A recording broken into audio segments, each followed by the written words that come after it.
Kotak pun cantik, geng. Bismillah, 1, 2, 3. So korang akan nampak macam ni lah dekat dalam dia. So ini dia punya action cam. Action cam dia. Lepas tu korang akan dapat benda lagi ni.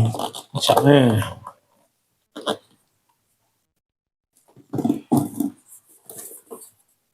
Okay, yang ni dah kosong.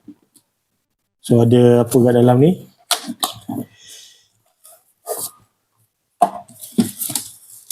Kita ada manual book macam biasalah. Tour guide kita kalau kita tak pandai guna.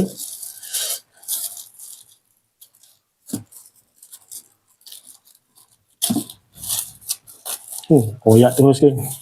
Dan kita ada post bag. Dalam post bag ni